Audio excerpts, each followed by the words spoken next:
আজকের খুতবায় আমি আপনাদের সাথে শয়তানের একটি আক্রমণ কৌশল সম্পর্কে আলোচনা করব। এর আগে আমরা সম্মুখ ভাগ থেকে তার আক্রমণ সম্পর্কে কথা বলেছিলাম। আজকে আমরা শয়তানের পেছন থেকে আক্রমণের কৌশল সম্পর্কে কথা বলবো। এটা আরেকটা ভিন্ন ধরনের আক্রমণ এবং সময় পেলে ডান দিক থেকে বা পরবর্তীতে বাম পাশ থেকে শয়তানের আক্রমণের যে কৌশল সে সম্পর্কেও আলোচনা করব। আমাদের গত হয়ে যাওয়া দিনগুলো জীবনের ইতিহাসের পাতায় জায়গা করে নেয়।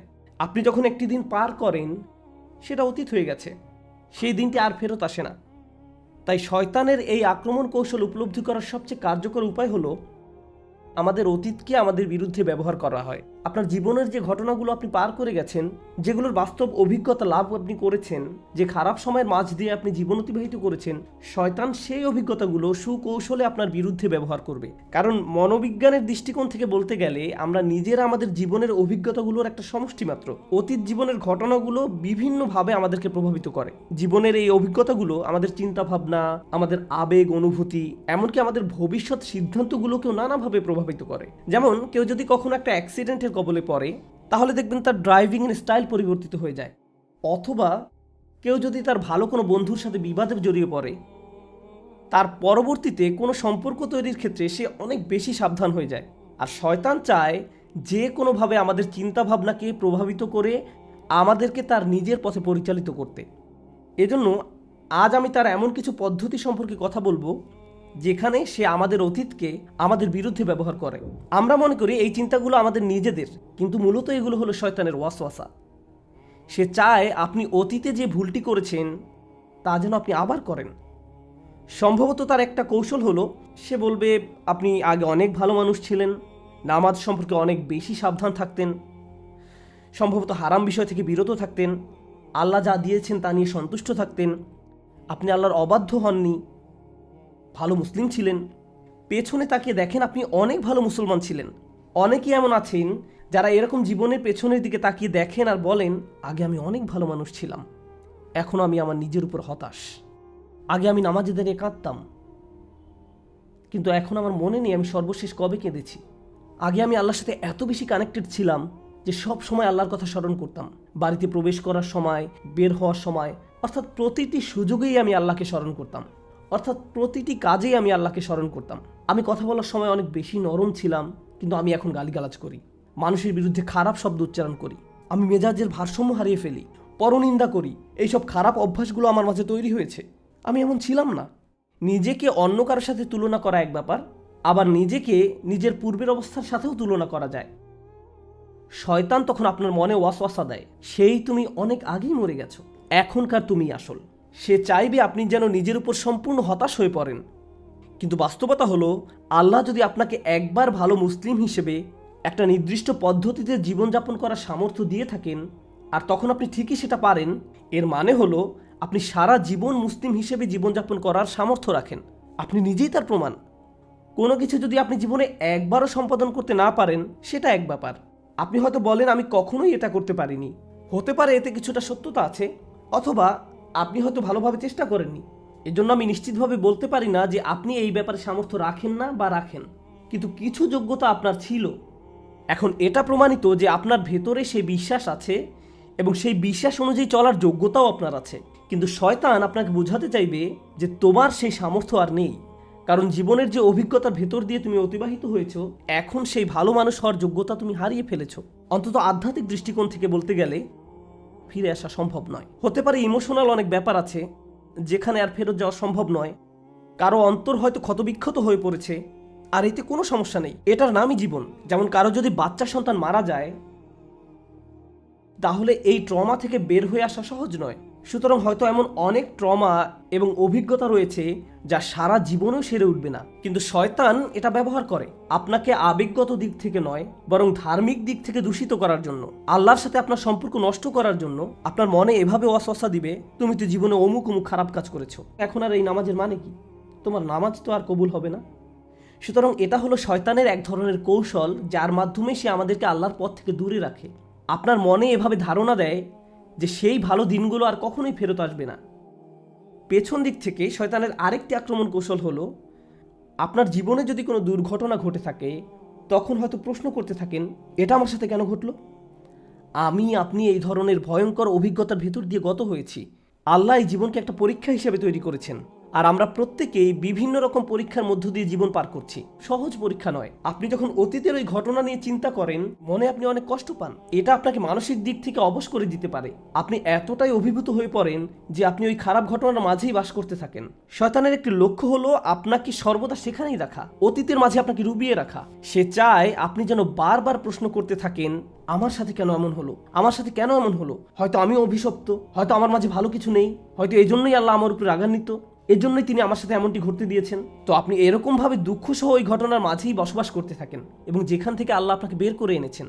কিন্তু শয়তান আপনাকে সেখান থেকে বের হতে দিতে চায় না। সে চায় আপনি যেন সেই হতাশার মাঝেই ডুবে থাকেন, কারণ সে চায় আপনি যেন তার মতো আল্লাহর ব্যাপারে হতাশ হয়ে পড়েন, অথবা সে আশাহীন, তার পক্ষে আর ফিরে আসা সম্ভব নয়, বা আল্লাহ এমনকি তাকে ঘৃণা করেন। তাই আমরা যদি অতীতের কোনো দুর্ঘটনা নিয়ে সব সময় চিন্তা করতে থাকি, তাহলে হয়তো শুধু মানুষের প্রতি নয়, এমনকি আল্লাহর প্রতিও আমরা অসন্তুষ্ট হয়ে পড়তে পারি। কেন তিনি আমার সাথে এমন করলেন, আমার সাথে তো এমনটা ঘটার কথা ছিল না। আপনি যদি নবী রাসূলদের দুঃখ কষ্টের দিকে তাকান, তাহলে একটা বিষয়ের মূল্য বুঝতে পারবেন। আল্লাহ কোরআনে যেসব নবীদের কথা বলেছেন, তারা প্রচুর দুঃখ কষ্টের মাঝে জীবন পার করেছেন। এমনকি নবী হওয়ার পূর্বেও তাদের জীবন কঠিন, সমস্যাপূর্ণ ছিল। আমাদের রসুল সাল্লাল্লাহু আলাইহি সাল্লামের জীবনের দিকে লক্ষ্য করুন। তিনি শিশুবেলায় পিতামাতাকে হারিয়েছেন। এরপর বিভিন্ন জনের অভিভাবক করতে তিনি বেশ কয়েকবার বদলি হয়েছেন। প্রতিবার যখন কেউ তার দায়িত্ব গ্রহণ করত, কিছুদিন পর তার মৃত্যু ঘটত। তারপর তাকে অন্য কারো অভিভাবকত্ব গ্রহণ করতে হতো। একটা শিশুর জন্য ব্যাপারটা কতটা বেদনাদায়ক ছিল। আবার একজন পিতার জন্য সন্তান হারানোর বেদনা কতটা কষ্টের। আমাদের রসুল সাল্লাল্লাহু আলাইহি সাল্লাম সন্তান হারানোর কষ্টও অনুভব করেছেন। তাই এমন চিন্তা যদি আমাদের কারো মাথায় আসে যে আমার সাথে কেন এমন হলো, অথবা আমার ছেলেকে কেন এভাবে মরতে হলো, প্রতিবার যখন অন্য কারো সন্তানকে সুস্থ সবল অবস্থায় দৌড়াদৌড়ি করতে দেখেন, সাথে সাথে নিজের হারানো সন্তানের কথা মনে পড়ে যায়। জীবনে যদি এই ধরনের কষ্টদায়ক অভিজ্ঞতাসমূহ পার করে থাকেন, তাহলে মনে রাখুন এমন কষ্টকর অভিজ্ঞতা এমনকি আল্লাহ নবী রাসূলদেরকেও পেতে হয়েছিল। কষ্টকর অভিজ্ঞতাগুলো প্রমাণ করে না যে আমাদের উপর আল্লাহর অভিসম্পাত রয়েছে। আপনি কষ্টকর অভিজ্ঞতার ভেতর দিয়ে যাচ্ছেন কারণ আল্লাহ আপনার উপর ক্রুদ্ধ, তাই শাস্তি দিচ্ছেন, ব্যাপারটা এমন নয়। এই পৃথিবীতে বসবাস করা শ্রেষ্ঠতম মানুষদের কেউ কেউ খুবই বেদনাদায়ক জীবন পার করেছেন, জীবনে খুবই কঠিন সমস্যায় পড়েছিলেন। আর এটা এজন্য ঘটেনি যে আল্লাহ তাদের ভালোবাসতেন না। পৃথিবীর এই জীবনকে সমস্যা সংকুল করেই তৈরি করা হয়েছে। শয়তানের লক্ষ্য হলো আমাদের জীবনে খারাপ কিছু ঘটলে তার জন্য কোনো না কোনোভাবে আল্লাহকে দোষারোপ করা, কোনো না কোনোভাবে আল্লাহকে দোষারোপ করা। কেন? কারণ তার ক্ষেত্রে এমনটাই ঘটেছিল। ফাবিমা আগুয়াইতানি, সে আল্লাহকে দোষ দিয়েছিল। শয়তান সিজদা করতে অস্বীকার করে, তারপর তাকে তাড়িয়ে দেওয়া হলো। সে তৎক্ষণাৎ আল্লাহকে দোষ দেয়, আর সে চায় আপনিও যেন এই পথ অনুসরণ করেন। এভাবে সে আপনার জীবনের কষ্টকর অভিজ্ঞতাগুলোকে কাজে লাগিয়ে আপনাকে আল্লাহর কাছ থেকে দূরে ঠেলে দিতে চায়। তার আরেকটা আক্রমণ কৌশল হলো, আমাদের কেউ কেউ হয়তো অতীতে পাপে নিমজ্জিত ছিলেন। আপনার হয়তো এমন কোনো বন্ধু বা প্রেমিক প্রেমিকা ছিল যে আপনাকে পাপের পথে নিয়ে যেত, যার দরুন বারবার পাপে জড়িয়ে পড়তেন। তারপর আল্লাহর নিকট তওবা করলেন, সেই বন্ধুত্বগুলো ছিন্ন করলেন, প্রেমের সম্পর্কটা ছিন্ন করলেন। তাদের পাপের জন্য তারা দায়ী এবং আল্লাহ তার বিচার করবেন। কিন্তু আপনার কাজের জন্য আপনি দায়ী হবেন, এবং এজন্যই আপনি সিদ্ধান্ত নিলেন আমার সেই বন্ধুরা অতটা খারাপ নয়, কিন্তু আমি জানি আমি যদি তাদের সাথে থাকি বা তাদের আশেপাশে থাকি, তাহলে আমি খারাপ কাজে জড়িয়ে পড়তে পারি। আপনি আপনার নিজের জীবনের দিকে তাকালে বুঝতে পারবেন এই মানুষগুলো কারা। আগে আপনার জীবনে হয়তো এমন মানুষ ছিল যারা আপনাকে পাপের পথে টেনে নিয়ে যেত, বুঝে হোক অথবা না বুঝে হোক। এমনকি হয়তো এটা তাদের দোষ নয়, এটা আপনার নিজের দুর্বলতা। আপনি ব্যাপারটা শনাক্ত করতে পারলেন। আমি যতবারই তাদের নিকট গিয়েছি ততবারই কোনো না কোনো পাপে জড়িয়েছি। এভাবে আর চলতে পারে না। এই জন্য নয় যে আমি তাদের ঘৃণা করি বা তাদের চেয়ে আমি উত্তম বা আমি তাদের কষ্ট দিতে চাই, এই জন্য নয়। বরং এর মূল কারণ হলো আমি নিজেকে রক্ষা করতে চাই, আমি এর থেকে নিজেকে বের করে নিতে চাই। শয়তান তখন আপনার মনে ওয়াসওয়াসা দিবে, হেই তুমি কি তোমার বন্ধুদেরকে মিস করো না, ওই আড্ডাটা মিস করো না, এই মজাটা মিস করো না। সে চাইবে আপনি যেন আগের মতো হয়ে যান, একেবারে আগের মতো। একইভাবে অনেকে আক্ষরিক অর্থেই ভয়ঙ্কর পাপ ছেড়ে দিয়েছিল। তারা মদ পান করা ছেড়েছে, ড্রাগ ছেড়েছে, জেনা ব্যভিচার ছেড়েছে, এরকম ভয়ঙ্কর ভয়ঙ্কর পাপ ছেড়েছে, দূরে সরে গিয়েছে। কখনো কখনো শয়তান এসে আপনাকে খোঁচা দিয়ে বলবে, হেই তোমার তো এখন কঠিন সময় যাচ্ছে, আগের মতো হয়ে যাও। সব সময়ের জন্য না, আরে এই সপ্তাহটা তো তোমার জন্য অনেক কঠিন ছিল, এই মাসটা তো অনেক কঠিন ছিল, কিছু সময়ের জন্য আগের মতো হয়ে যাও। আর আপনি জানেন তখনকার ফিলিংসগুলো কেমন ছিল। আরবিতে একটা প্রবাদ আছে, নিষিদ্ধ সব কিছুই আকর্ষণীয়। যদিও আমরা দিনের পথে ফিরে আসার পর অতীত পাপ নিয়ে সব সময় অনুশোচনা করি, সেই পাপগুলো আবার করার কথা চিন্তাও করতে পারি না এবং সেগুলোকে ঘৃণা করি, কিন্তু দিন শেষে আমরা সবাই মানুষ, আর মানুষের প্রবৃত্তির কামনা বাসনা থাকবে, এটাই স্বাভাবিক। শয়তান আমাদের এই দুর্বলতাকে তার নিজের নিয়ন্ত্রণে নিতে চায়। সে আপনাকে পথ ভ্রষ্ট করতে চাইবে। সে বলবে, কত সুন্দর মৌজ মাস্তিতে মেতেছিলে, জীবন কত সহজ ছিল, এখন তুমি কেন নিজেকে এত সব আনন্দ থেকে বঞ্চিত করছো? কেউ তো আর জানবে না, আগের অবস্থা ফেরত যাও। সে এভাবে আপনাকে আক্রমণ করবে, পেছন থেকে আপনাকে টানতে থাকবে। আমাদেরকে এই সম্পর্কে সতর্ক থাকতে হবে। এর সাথে ডান দিক থেকে শয়তানের আক্রমণের একটা ব্যাপার বোঝার চেষ্টা করুন। শয়তান প্রথমে আমাদেরকে সরাসরি পাপ করতে নাও বলতে পারে, এটা গুরুত্বপূর্ণ। শয়তান আমাদেরকে সরাসরি পাপ করতে নাও বলতে পারে। শয়তান চায় আমরা যেন প্রথম পদক্ষেপটা গ্রহণ করি। গন্তব্য যদি হয় 1000 মাইল দূরে, আর আপনি শুধু প্রথম পদক্ষেপটা গ্রহণ করছেন, আপনার কাছে মনে হবে না যে কোনো অগ্রগতি হলো, কোনো ক্ষতি আপনি অনুভব করবেন না। ধরুন 100 ফিট দূরে একটা আগুন জ্বলছে, এখন আগুনের দিকে এক পা এগুলো কি বেশি গরম লাগবে? না, আমি তো পুড়ে যাইনি, আমার খারাপ কিছু ঘটেনি, আমি তো পুড়ে যাইনি, এক পদক্ষেপে কোনো ক্ষতি হয়নি। এখন কেউ যদি এসে বলে, এই তুমি তো আগুনের দিকে এগিয়ে যাচ্ছ, তো কি হয়েছে, আমি কি আগুনে হাত দিয়েছি, এতে তো কোনো সমস্যা নেই। এভাবে শয়তান আপনাকে বোঝাবে এক কদমে কোনো সমস্যা নেই। তারপর আরেক কদম এগুতে বলবে, এরপর আরেক কদম, এরপর আরেক কদম, তারপর আরেক কদম। ঠিক এই কাজটাই সে আমাদের আদি পিতা আর মাতার সাথে করেছিল। জান্নাতের আয়তন হলো আকাশ এবং পৃথিবীর চেয়েও বেশি। عرضها السماوات والأرض। জান্নাতের রিয়েল এস্টেটের সাইজ আকাশ এবং পৃথিবীর চেয়েও বেশি, আকাশ এবং পৃথিবীর সমন্বিত সাইজের চেয়েও বেশি। জান্নাতকে জান্নাত বলা হয় কারণ আরবি জান্নাহ অর্থ সবুজে ঢাকা বা গাছগাছালিতে ঢাকা। তাহলে গোটা জান্নাত অসংখ্য অগণিত গাছপালায় ঢাকা। এখন একবার চিন্তা করে দেখুন, কয়টি গাছ নিষিদ্ধ ছিল? মাত্র একটা গাছ। অসংখ্য অগণিত গাছের এক মহাবিশ্বে মাত্র একটি গাছ যেহেতু নিষিদ্ধ ছিল, এর থেকে দূরে থাকা তো সহজ হওয়ার কথা ছিল, সম্ভবত খুঁজেই পাওয়া কষ্টকর হওয়ার কথা, কারণ মাত্র একটা গাছ। ট্রিলিয়ন ট্রিলিয়ন গাছের মাঝে শয়তান তাদেরকে এক কদম করে, তারপর আরেক কদম, এরপর আরেক কদম করে এগিয়ে নিয়ে গেল। সে আপনার কাছে এসেই হারাম কাজ করতে বলবে না, সে কোনোভাবে হারাম কাজটাকে মোড়কে ঢেকে নিবে। ডান দিক থেকে শয়তানের আক্রমণ কৌশল নিয়েও কথা বলা হয়। শয়তান কিভাবে ডান দিক থেকে আক্রমণ করে? ডান পাশ সম্পর্কে যে বিষয়টি সবার আগে মনে রাখবেন তা হলো, আরবিতে ডান পাশ দ্বারা ভালো কাজ বোঝায়। কেউ যখন আপনাকে ডান হাত তথা ইয়ামিন প্রদান করে, এর মানে হলো সে আপনার নিকট অঙ্গীকার করছে বা শপথ করছে। কোনো চুক্তি করার পর মানুষ যখন পরস্পর হ্যান্ডশেক করে, তার মানে তারা চুক্তির সম্মান করবে। কোর্টে সাক্ষ্য দেওয়ার সময় আপনার সাক্ষ্য যে সত্য এবং বিশ্বাসযোগ্য তার ঘোষণা দিতে আপনি ডান হাত উঠিয়ে শপথ করেন।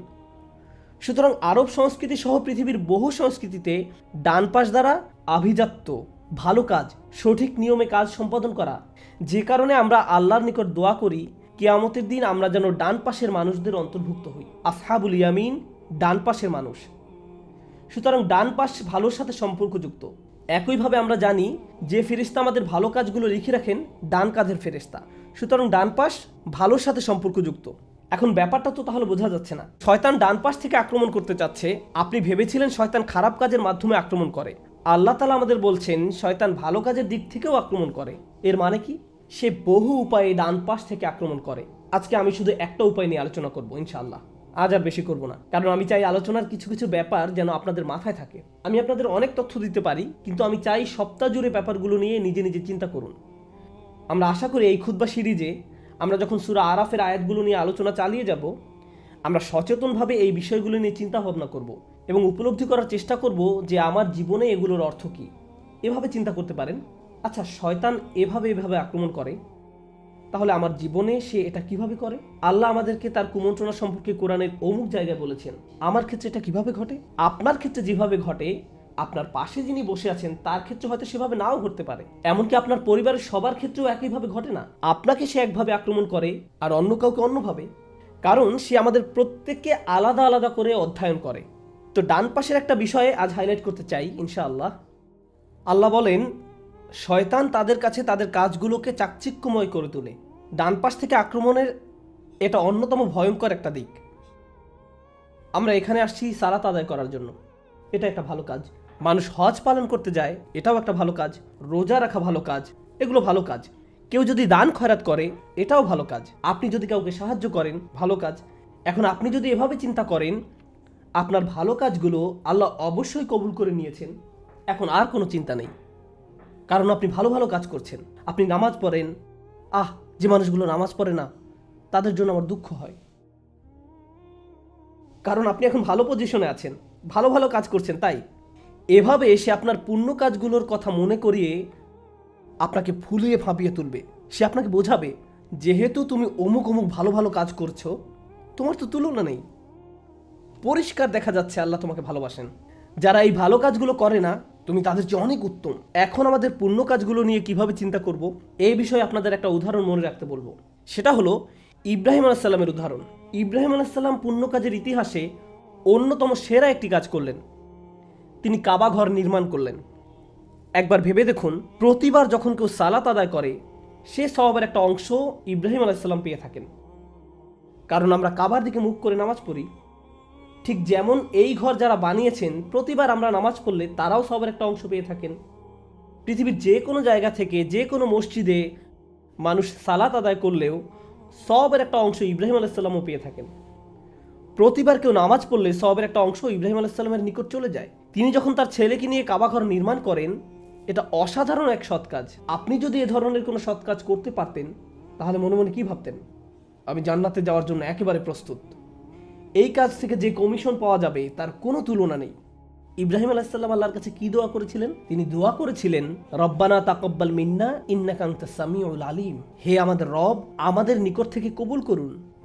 মনে হয় যেন এই কাজটি যথেষ্ট কিনা তার ব্যাপারে তিনি আত্মবিশ্বাসী নন।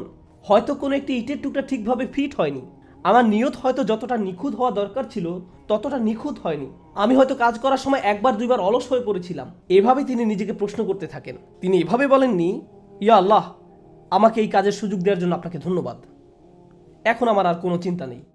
এমন কিছু তার জন্য ছিল না। তিনি ভালো কাজ করার পর অলস হয়ে পড়েননি। তিনি উদ্বিগ্ন ছিলেন এবং আল্লাহর কাছে ভিক্ষা করেছেন, দয়া করে আমাদের কাছ থেকে গ্রহণ করুন। যখন আমি আর আপনি জুমার সালাত আদায় করি, সালাত শেষে আমরা কতটুকু নিশ্চিন্ত থাকতে পারি যে ফেরেশতারা এই সালাতকে নিখুঁত একটি সৎ কাজ হিসেবে আমাদের আমলনামায় লিখেছেন? নাকি আমাদের মন নামাজের সময় অন্য কোথাও হারিয়ে গিয়েছিল? নাকি নামাজ পড়ার সময় আমরা আরো 20-22 রকমের জিনিস নিয়ে চিন্তা করেছিলাম? সালাত আদায় করার সময় আমরা যে আরো কত কি করি, আমাদের নামাজ কতটা ত্রুটিপূর্ণ। এখন আমি আপনি যদি এভাবে চিন্তা করি, ভাই আজকে আমি জুমা পড়তে গিয়েছিলাম, আমি এমনকি আজানের আগেই মসজিদে গিয়ে হাজির হয়েছি, কি মনে হয় আপনার কাছে? আমার তো মনে হয় আমার জান্নাতের ভিআইপি টিকিট পাওয়া উচিত। সিরিয়াসলি, একেবারে কাজের কাজ করে ফেলেছি। আমাদের মনোভাব এমন হতে পারবে না। রোজা বা হজ পালন করার পরেও এই ধরনের মনোভাব থাকতে পারবে না। অন্য ইবাদত বা অন্য যে কোনো ভালো কাজের ক্ষেত্রেও এটা সঠিক মনোভাব নয়। নিজের ভালো ভালো কাজগুলোর কথা বারবার স্মরণ করা যাবে না, বরং আল্লাহর কাছে করজোরে মিনতি করুন, তিনি যেন আমাদের পুণ্য কাজগুলোকে কবুল করে নেন। শয়তান আমাদের পেছন দিক থেকে যেসব আক্রমণ করে, আল্লাহ যেন আমাদেরকে সেগুলো থেকে রক্ষা করেন, এবং ডান দিক থেকে শয়তানের যেসব আক্রমণ আসে, আল্লাহ যেন আমাদেরকে সেসব আক্রমণ থেকেও রক্ষা করেন। বারাকাল্লাহু লি ওয়া লাকুম। আসসালামু আলাইকুম ওয়া রাহমাতুল্লাহ।